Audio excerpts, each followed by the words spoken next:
بزرگان محترم، میرے دینی بھائیوں اور نوجوان ساتھیوں، میں نے گزشتہ جمعہ حضرات سے وعدہ کیا تھا کہ رجب کا مہینہ شروع ہو چکا ہے، اس کے تعلق سے کچھ اہم اور مفید باتیں ہمارے سامنے آنی بھی ہیں۔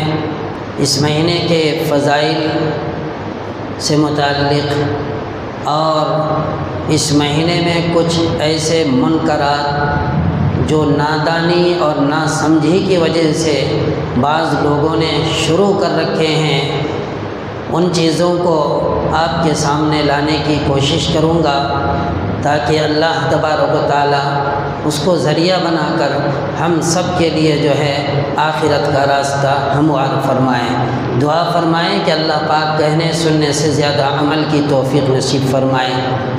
میرے دینی بھائیوں، رجب المرجب کا مہینہ شروع ہو چکا ہے۔ رجب اسلامی اور قمری سال کا 7واں مہینہ ہے۔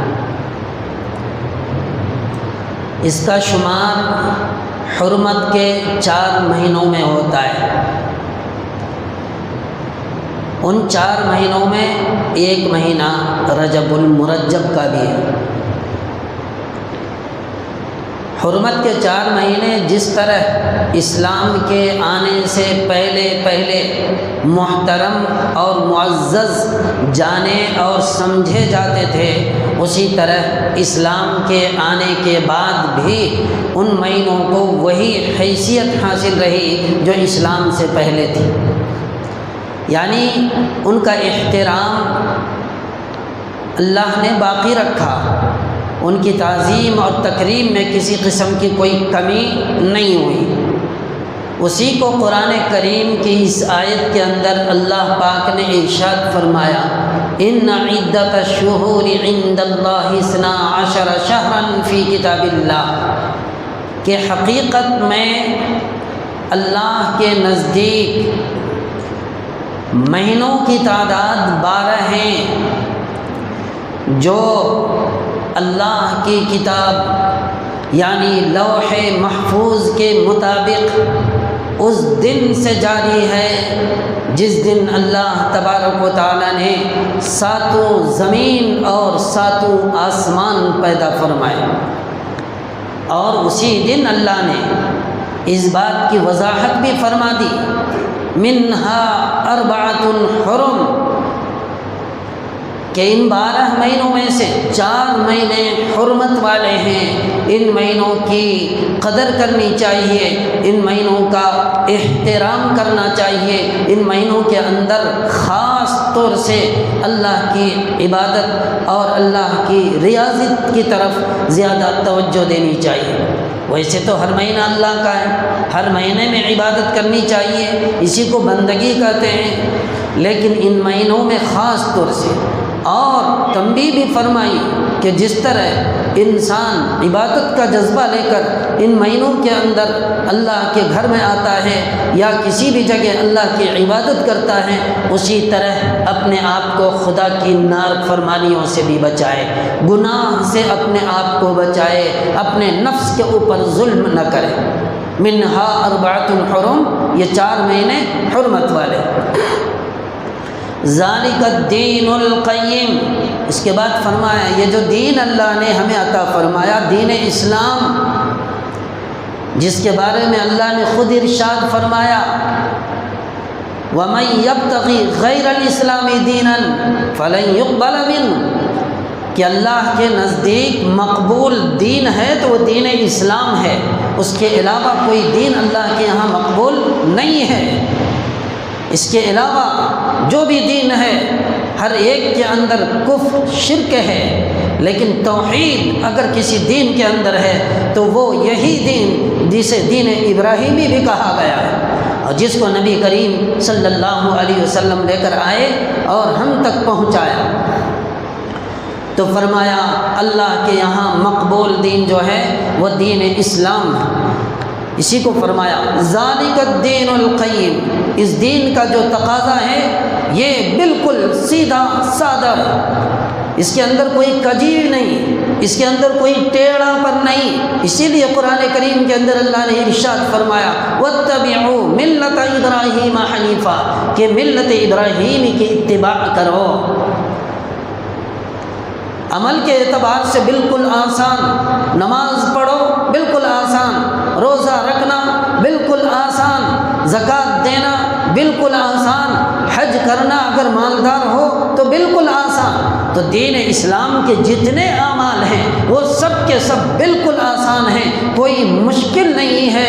اللہ نے آسان اعمال ہمیں دی ہے، لیکن ہم نہ کریں گے تو جو آسان چیز ہوگی وہ بھی ہمارے لیے مشکل ہو جائے گی۔ جس طرح بعض علماء فرماتے ہیں کہ آدمی کسی چیز کو، آسان چیز کو اگر مشکل مشکل مشکل بولتا ہے تو وہ چیز مشکل بن جاتی ہے، لیکن کوئی چیز مشکل ہے اور پھر اسے آسان آسان آسان کہتا ہے تو وہ چیز اس کے لیے آسان ہو جاتی ہے۔ تو دین اسلام ہے تو آسان، لیکن ہم نے اسے مشکل بنا دیا ہے۔ اسی کو اللہ پاک فرما رہے ہیں ذالک الدین القیم، یہ سیدھا سادہ بالکل دین کا تقاضا ہے۔ اعمال کے اعتبار سے اس کے اندر کوئی کجی اور ٹیڑھا پن نہیں ہے۔ جو شخص کرنا چاہتا ہے اس کے لیے آسان ہے، جو نہیں کرنا چاہتا ہے اس کے لیے مشکل ہے۔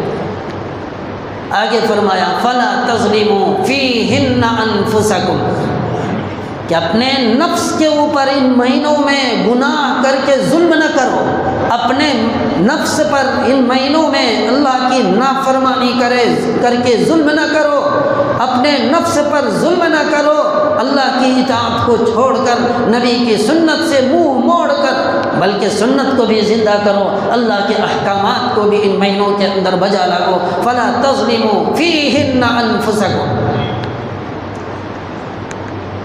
دوستو، یہ رجب کا مہینہ ہے۔ رجب یہ عربی زبان کا لفظ ہے، اس کے معنی ہیں تعظیم اور تکریم کے۔ آدمی تعظیم کس کی کرتا ہے؟ اپنے سے بڑا جس کو سمجھتا ہے، چاہے وہ مال کے اعتبار سے ہو، چاہے طاقت کے اعتبار سے ہو، چاہے حکومتی سطح میں کسی عہدے کے اعتبار سے۔ تو ایسے لوگوں سے لوگ ڈرتے ہیں، تعظیم کرتے ہیں ان کی، کوئی ڈر کر ہی صحیح لیکن تعظیم کرتے ہیں۔ اب جو ہے اسی لیے بعض مفسرین نے فرمایا کہ جہاں بعض لوگ اسے تعظیم اور تکریم کا مہینہ کہتے ہیں، وہیں بعض حضرات کے نزدیک یہ ڈرنے کے معنی میں۔ تو یہ ڈرنے کے معنی کیوں لیا گیا اس کو میں سمجھا رہا ہوں کہ آدمی ڈرتا اسی سے ہے جس کو اپنے سے بڑا سمجھتا ہے کسی بھی اعتبار سے، یعنی اپنے آپ کو کسی دوسرے کے ماتحت سمجھتا ہے۔ یہ تو دنیا کا نظام ہے، لیکن سارے نظاموں کا ناظم جو ہے اللہ ہے، ساری چیزوں کی حکومت اللہ کے یہاں ہے۔ ہم دنیا کے اندر اپنی طاقت کو غلط استعمال کر کے کسی کے اوپر جبر کرتے ہیں، کسی کے اوپر ظلم کرتے ہیں، کسی کمزور ملک کے اوپر کوئی طاقتور ملک حملہ کر دیتا ہے، اور اس طرح سے دنیا کے اندر لوگ ستاتے بٹاتے ہیں۔ یہ نہیں سمجھتے ہیں کہ سب کا مالک اوپر بیٹھا ہوا ہے، وہ سب مالکوں کا مالک ہے، وہ جو چاہتا ہے کر گزرتا ہے، اسے کوئی روکنے اور ٹوکنے والا نہیں۔ تو مطلب یہ کہ جس طرح دوسرے معنی کے حساب سے دوسرے مہینوں میں ہم اللہ سے ڈرتے ہیں، اسی طرح اس مہینے میں خاص طور سے اور خوب اللہ سے ڈرنا چاہیے۔ اسی کو اللہ نے قرآن کریم کی آیات کے اندر جگہ جگہ بیان فرمایا۔ ایک روایت حضرت جریر رضی اللہ تعالیٰ عنہ سے ہے، وہ فرماتے ہیں کہ میں نبی کریم صلی اللہ علیہ وسلم کی خدمت میں دن چڑھتے ہوئے حاضر ہوا۔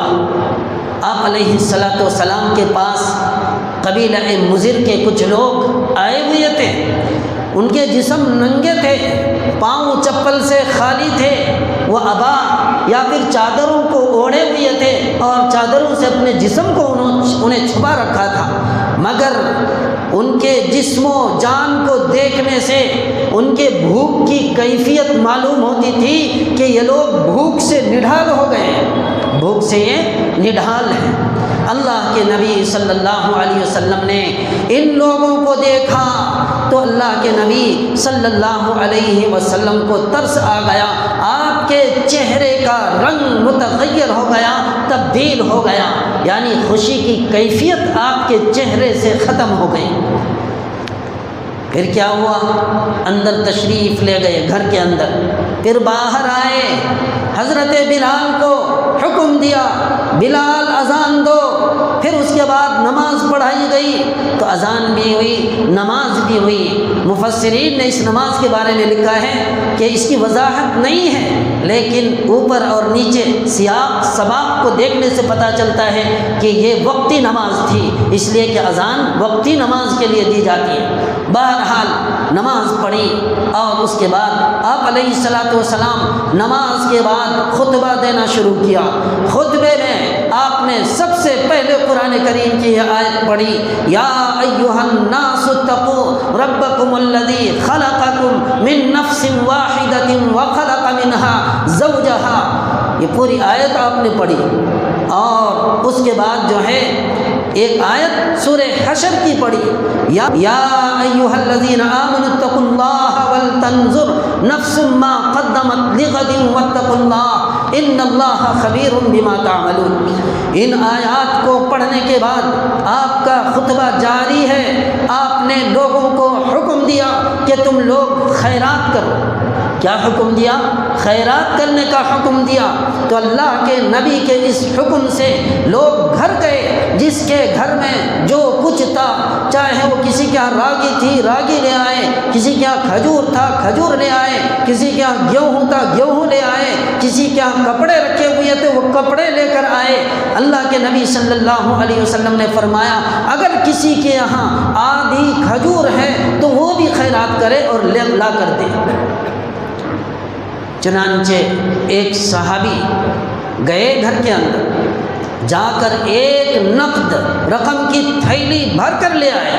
مورخین نے لکھا ہے کہ اتنا وزنی تھا وہ کہ اسے اٹھانا مشکل تھا، لیکن لوگ لے کر آئے اور اس وزنی قیمتی نقد تھیلے کی رقم کو جو ہے اللہ کے نبی صلی اللہ علیہ وسلم کی خدمت میں حاضر کر دیا۔ اس طرح سے بہت سارے خیرات آئے۔ اب نبی کریم صلی اللہ علیہ وسلم کا جو چہرہ تھا ان خیرات کو دیکھ کر، کثیر تعداد میں جو خیراتیں اور صدقے آئے تھے، ان کو دیکھ کر آپ کا چہرہ کھل اٹھا۔ کیا فرمایا؟ چہرہ کھل اٹھایا۔ اس کے بعد جو ارشاد فرمایا وہ قابل غور ہے، سنیے۔ فرمایا کہ جو شخص بھی دین اسلام کے نام سے کوئی کار خیر کرے، کوئی اچھا کام کرے، وہ کوئی بھلا کام کرے، تو یاد رکھو کہ اس کو اس کا ثواب ملتا ہے، اور اسے دیکھ کر جو کوئی دوسرا کرتا ہے تو اسے بھی ثواب ملتا ہے، لیکن اس کے ثواب کے اندر کسی قسم کی کوئی کمی نہیں ہوتی۔ تو دیکھ کر کرنے والے کو بھی ملتا ہے، اور جس نے پہلے کیا یا کرنے کے لیے ترغیب دی اس کو بھی ثواب ملتا ہے، اور دوسری پارٹی کے حصے میں کوئی کمی نہیں آتی۔ اسی طرح اللہ کے نبی صلی اللہ علیہ وسلم نے فرمایا کہ اگر کوئی شخص برا کام کرے، پہلے کسی برے کام گناہ کا کام کرے اور اس کا آغاز کرے، اور اس کو دیکھ کر کوئی دوسرا شخص کرے، تو فرمایا اس پہلے والے شخص کو تو اس کے حصے کا گناہ ملے گا ہی، لیکن اس کو دیکھ کر جس دوسرے نے کیا ہے اس کو بھی گناہ ہوگا، اور اس کے گناہ جو اس کو گناہ ہوگا اتنا گناہ اس پہلے کرنے والے کو بھی ہوگا۔ جیسا کہ قابل نے قتل کیا تھا تو آج تک یہ قتل کا سلسلہ جاری ہے اور قیامت تک جاری رہے گا۔ جتنا بھی گناہ قاتل کو ہوگا اتنا ہی گناہ سب سے پہلے شروع کرنے والے، قتل کو آغاز کرنے والے کے حصے میں جاتا رہے گا، اور اس کے گناہ میں کوئی کمی نہیں ہوگی، اتنا ہی گناہ اسے بھی ملے گا۔ تو یہ اللہ کے نبی صلی اللہ علیہ وسلم نے ارشاد فرمایا۔ تو مطلب یہ ہے کہ خیرات بھی کرنی چاہیے، اور لوگوں کی حالت زار کو دیکھ کر ان کی مدد، ان کا تعاون کرنا چاہیے۔ اس سے یہی سبق ملتا ہے، اور جو ہے کوئی برا کام نہ کرے بلکہ اسلامی دائرے میں رہ کر کار خیر کرے تاکہ اسے بھی ثواب ملے اور دوسروں کی ثواب ملے اور قیامت تک یہ سلسلہ چلتا رہے۔ تو سب سے پہلے آغاز کرنے والے کے حصے میں جو ہے زیادہ سے زیادہ ثواب ملے۔ تو مطلب یہ ہے کہ اللہ سے ڈرے، یعنی اس آیت کا دوسرا معنی میں نے کہا تھا اللہ سے ڈرنے کا معنی ہے۔ تو اللہ سے ڈر کر برے کاموں سے بچے اور کار خیر کو کرتا رہے۔ یہ مہینہ حرمت اور متبرک مہینہ، اس مہینے کے بعض فضائل احادیث مبارکہ کے اندر وارد ہوئے ہیں۔ اس مہینے کے اندر روزہ رکھنے کی ترغیب دی گئی ہے کہ لوگ رجب کے مہینے میں روزہ رکھے، اس لیے کہ رجب کا مہینہ جو ہے یہ رمضان کے لیے مقدمہ ہے، اور روزہ شہوتوں کو ابھارتا نہیں، اسے دباتا ہے۔ اسی لیے اسلام کے اندر روزے کو بہت اہمیت دی گئی ہے، روزہ رکھنے کا حکم دیا گیا ہے۔ روزہ اس لیے رکھنا تاکہ آئندہ شعبان اور رمضان کا مہینہ جو ہے یہ ہمارے لیے آسانیاں پیدا کرے اور اعمال کرنے کی طرف ہماری رغبت اور ہمارا رجحان ہو۔ اسی لیے فرمایا روزہ رکھو۔ آگے فرمایا کہ روزہ رکھنے والے کو بے شمار اجر اللہ پاک عطا فرمائیں گے۔ روزہ رکھنے والے کو بہت سارا اجر اور بہت سارا ثواب اور اس کی خوشخبریاں ان کو دی گئی ہیں، اللہ کے نبی صلی اللہ علیہ وسلم نے دی ہیں۔ تو یہ رجب کا مہینہ ہے، اسی لیے رجب کا مہینہ شروع ہوتے ہی نبی کریم صلی اللہ علیہ وسلم دعا مانگتے تھے، بڑی اہم دعا، جامع دعا، مانع دعا۔ اللہ کے نبی کا دعا مانگنا بھی امت کے لیے ایک نعمت ہے کہ اللہ کے نبی نے دعا مانگ کر دعا کا طریقہ سکھلا دیا۔ مثلا اللہ کے نبی دعا فرماتے تھے اللہم بارک لنا فی رجب و شعبان وبلغنا رمضان، کہ اے اللہ رجب اور شعبان میں ہمیں برکت عطا فرمائیے اور ہمیں رمضان تک پہنچا دیجیے۔ یہ دیکھیے دعا کے اندر بہت معنی خیز دعا ہے۔ انسان کی موت کی طرف بھی اشارہ کیا گیا ہے، کل نفس ذائقۃ الموت، ہر نفس کو موت کا مزہ چکھنا ہے۔ ان اجل اللہ اذا جاء لا یؤخر، جب موت آئے گی تو بالکل وقت مقررہ پر آئے گی، ایک لمحہ آگے اور پیچھے اور رخصت نہیں ملے گی۔ اور موت کے بارے میں وما تدری نفس ماذا تکسب غدا وما تدری نفس بأی ارض تموت، موت کے بارے میں کوئی نہیں جانتا خدا کے علاوہ، صرف خدا ہی جانتا ہے کہ موت کب آئے گی اور کون سی زمین میں آئے گی، کس زمین کے کس حصے کے اندر آئے گی۔ تو یہ ساری چیزیں اللہ کو ہے۔ اب اللہ کے نبی نے مانگا کیا، سنیے غور کیجئے، فرمایا برکت عطا فرمائیے رجب اور شعبان میں۔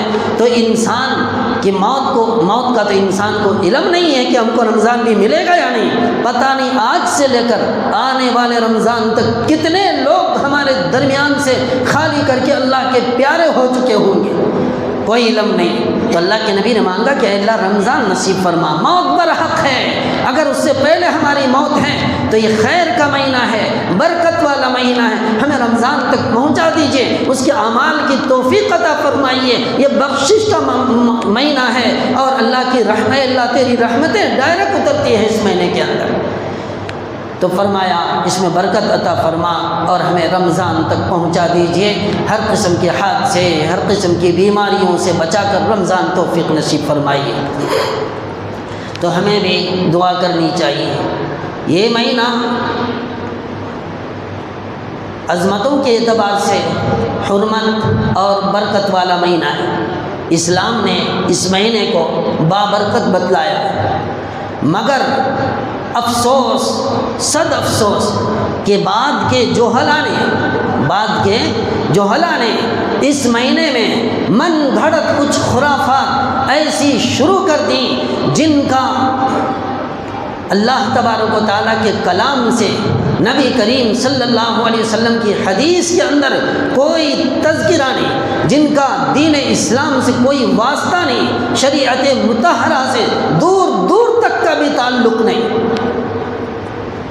تاریخی اعتبار سے بھی یہ مہینہ عظمت والا مہینہ ہے، تاریخی اعتبار سے بھی، تاریخی حیثیت سے بھی یہ مہینہ اہمیت کا حامل ہے۔ اسلامی مہینوں میں اس مہینے کو امتیازی حیثیت حاصل ہے۔ وہ کیوں؟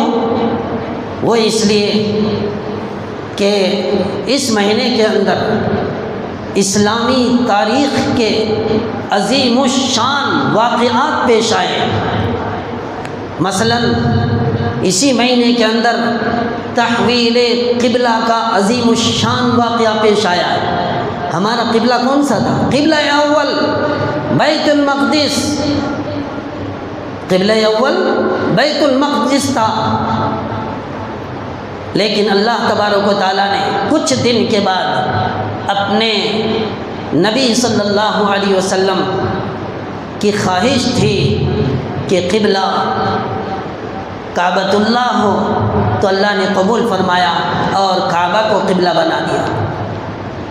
آج مسجد اقصیٰ صہیونیوں کے قبضے میں ہیں، اس کو توڑ کر گریٹر اسرائیل بنانا چاہتے ہیں، اس مسجد کو منہدم کرنا چاہتے ہیں۔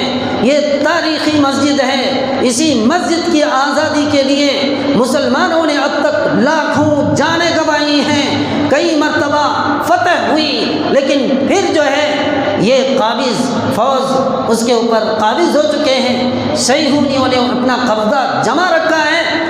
صرف مسجدوں کو وہ آزاد، صرف مسجدوں کو ختم کرنا نہیں چاہتے، اس کے ساتھ ساتھ وہاں رہنے والے تمام مسلمانوں کو بھی ختم کرنا چاہتے ہیں۔ اس لیے 100 دن سے زیادہ ہو گئے ہیں، اب تک جنگ جاری ہے، لاکھوں جانیں چلی گئی۔ آج لوگ کھانے پینے سے مجبور ہیں، ہم بڑے آسانی کے ساتھ 2-3 وقت کی روٹی کھا لیتے ہیں، عمدہ پہنتے ہیں، کھیلتے ہیں، کودتے ہیں، ناچتے ہیں، جشن مناتے ہیں، عید مناتے ہیں، لیکن نہتے مسلمانوں کا کیا حال ہے؟ چھوٹے چھوٹے بچوں کے منہ کے اندر وہ گھاس رکھے ہوئے ہیں آج، جو جانور کھاتے ہیں، جانور چاپ کر اپنا پیٹ بھرتے ہیں، آج وہ کھا رہے ہیں۔ تو یہ مسجد اقصیٰ کے اوپر آج صہیونیوں کا قبضہ ہے۔ دوستو، جہاں تک ہو سکے دامے درمے کچھ نہیں تو مسجد اقصیٰ کی آزادی کے لیے اپنے مقام پر رہتے ہوئے کم سے کم جو ہے آنسو بہا کر اللہ سے دعائیں کرنی چاہیے کہ اے اللہ اس مسجد اقصیٰ کو آزاد فرما۔ لاکھوں کی تعداد میں جانیں گنوا چکے، لیکن مجاہدوں نے ہمت نہیں ہاری، آج بھی حوصلہ نہیں ہارے۔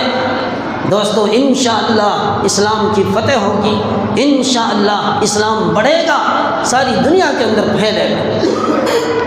بہرحال تحویل قبلہ کا واقعہ جو ہے پیش آیا ہے اسی ماہ رجب کے اندر، اس کی تفصیلات موقع سے آئیں گے انشاءاللہ۔ اور اس کے اندر ایک عظیم الشان تاریخی واقعہ جسے واقعہ معراج کہتے ہیں، اللہ تبارک و تعالیٰ نے اپنے نبی کو معراج نصیب فرمایا اسی ماہ رجب کے اندر، اور مسجد حرام سے مسجد اقصیٰ تک کا سفر کرایا، پھر مسجد اقصیٰ سے اللہ نے اپنے مقام پر آپ علیہ الصلاۃ والسلام کو بلایا۔ تو یہ جو معراج کا واقعہ ہے اسی مہینے کے اندر پیش آیا۔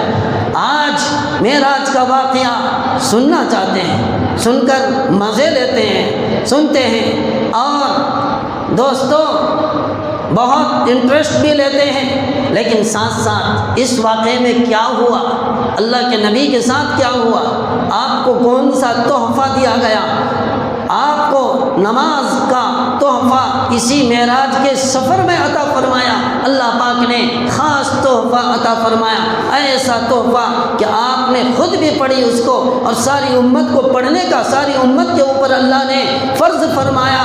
تو ہم واقعہ تو سنتے ہیں لیکن اس سے عبرت نہیں لیتے، ہم واقعہ تو سنتے ہیں لیکن نماز پڑھنے کی کوشش نہیں کرتے، ہم واقعہ تو سنتے ہیں اللہ کا قرب حاصل کرنے کی کوشش نہیں کرتے۔ تو یہ چیز ہمیں یہاں غور کرنے کی ہے کہ معراج کا سفر اسی مہینے میں ہوا، اور اسی سفر کے اندر اللہ پاک نے آپ کو نماز کا تحفہ عطا فرمایا۔ اور اسی لیے میں نے کہا کہ انسان جو بھی عمل کرتا ہے اسے صرف جو ہے روحانی فائدے نہیں بلکہ جسمانی فائدے بھی اسے ملتے ہیں، جسم کے اعتبار سے، صحت کے اعتبار سے بھی اسے فائدہ ہوتا ہے، روحانی اعتبار سے بھی فائدہ ہوتا ہے کہ روحانی اعتبار سے اللہ کا قریبی ہوتا ہے، اللہ کی رحمتیں ان کے اوپر برستی ہیں۔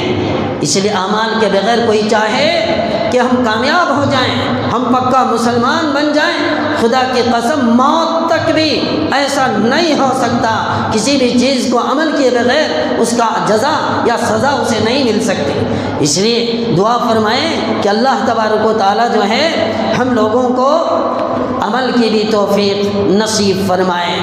جو گزشتہ آیت میں نے پڑھی اس کے اندر جو ہے اللہ تبارک و تعالیٰ کے عذاب سے بچنے کی صورت آدمی کو ڈھونڈنی چاہیے کہ اللہ کے عذاب سے بچنے کی صورت کیا ہو سکتی ہے۔ تو کیا صورت ہوگی اس کی کہ اللہ نے جو حکم دیا ہے، جو اوامر دیے ہیں ان کے اوپر عمل کرے، انشاءاللہ اللہ کے عذاب سے بچ جائے گا۔ اللہ نے جو چیزیں یعنی نہیں عن المنکر قرار دیا کہ جو منکرات سے بچنا اللہ نے حکم دیا ہے تو ان چیزوں سے بچ جائیں، انشاءاللہ اللہ کے عذاب سے بچ جائے گا۔ اسی طرح وقت سے پہلے اپنا محاسبہ کریں۔ یا ایھا الذین آمنوا اتقوا اللہ، اے ایمان والو اللہ سے ڈرو اور محاسبہ کرو کہ کل قیامت کے دن جو اللہ کے سامنے حاضری دینی ہے اس کے لیے ہم نے کون سا توشہ تیار کیا ہے۔ اللہ کے انداز کو دیکھیے، وَلْتَنْظُرْ نَفْسٌ مَا قَدَّمَتْ لِغَدٍ وَاتَّقُوا اللَّهَ، کہ اور ہر نفس کو چاہیے کہ غور کرے، فکر کرے کہ کل کے لیے ہم نے کیا توشہ تیار کر رکھا ہے۔ کل قیامت کے دن اللہ کے سامنے حاضر ہونا ہے تو ہمارے پاس کیا کل کے لیے کچھ توشہ ہے؟ وَاتَّقُوا اللَّهَ، اسی لیے فرمایا اللہ سے ڈرو، ڈرو گے سارے مسئلے حل ہو جائیں گے، ڈرو گے اوامر کے طرف بھی انسان کا ذہن جائے گا، اور ڈرو گے تو نواہی سے بھی رکنے کی کیفیت ہمارے اندر پیدا ہوگی، پھر ہم اللہ کے بندے کہنے لگیں گے، کہے جانے لگیں گے۔ اسی کو اللہ نے ہمیں سورہ فاتحہ کے اندر سکھایا ہے۔ کیا گویا بندہ یہ کہہ رہا ہے ایاک نعبد، اے اللہ ہم آپ ہی کی عبادت کرتے ہیں، آپ ہی کی بندگی کرتے ہیں، وَإِيَّاكَ نَسْتَعِينُ، اور ہم کسی غیر سے مدد نہیں مانگتے، مدد بھی آپ ہی سے مانگتے ہیں۔ اهْدِنَا الصِّرَاطَ الْمُسْتَقِيمَ، اور ہمیں سیدھے راستے کی رہنمائی فرما، ایسا سیدھا راستہ جن پر انعام فرمایا آپ نے، انبیاء کا، اولیاء کا، شہداء کا، صدیقین کا راستہ، اور ان لوگوں کے جن پر آپ کا غضب نازل ہوا ہے، یعنی یہود کے راستے سے، نصارہ کے راستے سے۔ اے اللہ ہمیں بچا لے، ہمیں اس راستے سے بچ کر چلنے کی توفیق نصیب فرما۔ تو اسی لیے اللہ کا ڈر انسان کو کرنا چاہیے۔ تو اللہ نے انسان کی ابدی کامیابی اپنی اطاعت اور فرما برداری کے اندر رکھا ہے، اور اسی کامیابی کو انسان اللہ کی عبادت، اللہ کی ریاضت کر کے ہر ممکن حاصل کرنے کی کوشش کرتا ہے، لیکن شیطان کو انسان کی یہ کوشش پسند نہیں، اسی لیے اللہ نے ڈکلیئر کر دیا کہ شیطان تمہارا دشمن ہے، انہ لکم عدو مبین، تم شیطان سے بچتے رہنا، تمہاری خوشی شیطان کو پسند نہیں، تمہاری کامیابی شیطان نہیں چاہتا، تمہارے لیے گمراہی کے راستے ڈھونڈتا رہتا ہے۔ تو ایک تو گناہ کے اندر جب وہ مبتلا کر دیتا ہے، آدمی گناہ بھی کر لیتا ہے تو شیطان کو تھوڑی خوشی ضرور ہوتی ہے، لیکن وہی آدمی جب اسے احساس ہوتا ہے کہ میں نے گناہ کیا ہے، پھر اللہ کے دربار میں آتا ہے، روتا ہے، گڑ گڑاتا ہے، توبہ کرتا ہے، تو مفسرین نے لکھا ہے کہ شیطان کی وہ خوشی جو پہلے گناہ کرنے کی وجہ سے اسے ملی تھی وہ بالکل مایوس ہو جاتا ہے اور راستے ڈھونڈتا رہتا ہے کہ اب اسے کون سی مصیبت کے اندر پھنسانا ہے۔ چنانچہ لکھا ہے مفسرین نے اس کو کسی ایسے گناہ کے اندر جو ہے ڈال دیا جاتا ہے کہ جس گناہ کو وہ گناہ نہیں سمجھتا بلکہ وہ نیکی کا کام سمجھتا ہے، اور اس گناہ سے کبھی اسے توبہ کی توفیق نہیں ہو سکتی، توبہ کی توفیق اللہ پاک چھین لیتے ہیں۔ اب فرمایا وہ گناہ کون سا ہے؟ تو فرماتے وہ بدعت ہے، بدعت۔ جی ہاں، بدعت ایک سنگین گناہ ہے جو انسان انسان بدعت کے اندر مبتلا ہوتا ہے، بدعتی کبھی جو ہے اپنے کام کو غلط نہیں سمجھتا، وہ سمجھتا ہے کہ یہ دین کا کام ہے، تو دین کا کام جب سمجھ رہا ہے تو اسے کبھی گناہ کی، اس سے توبے کی توفیق نہیں ہو سکتی، تو یہ بدعت سے بچنے کا حکم دیا ہے۔ تو فرماتے ہیں کہ اس وقت جب بندہ توبہ کرتا ہے تو اسے بدعت کے اندر مبتلا کر دیتا ہے، شیطان آرام سے سو جاتا ہے کہ اب میں کامیاب ہو گیا، اس لیے کہ ایسے کام کے اندر میں نے اسے لگایا ہے کہ اس کے بعد کبھی اسے توبہ کی توفیق نہیں ہو سکتی۔ اسی لیے نبی آقا صلی اللہ علیہ وسلم نے فرمایا وَكُلُّ بِدْعَةٍ ضَلَالَةٍ کہ ہر بدعت گمراہی ہے، وَكُلُّ ضَلَالَةٍ فِي النَّارِ اور ہر گمراہی جہنم کے اندر لے کر جاتی ہے۔ انہی بدعات میں ایک خطرناک قسم کی بدعت جو ہے وہ رجب کے مہینوں کے کونڈوں کی بدعت ہے، جو 22 رجب کو لوگ جو ہے تیار کرتے ہیں۔ اس کا پس منظر یہ ہے کہ بعض عورتیں رجب کے مہینے میں، یہاں تاریخ کی تعین نہیں ہے لیکن اس کی شروعات 1906 کے اندر رامپور یو پی کا ایک جو ہے علاقہ ہے، وہاں سے اس کی شروعات ہوئی ہے۔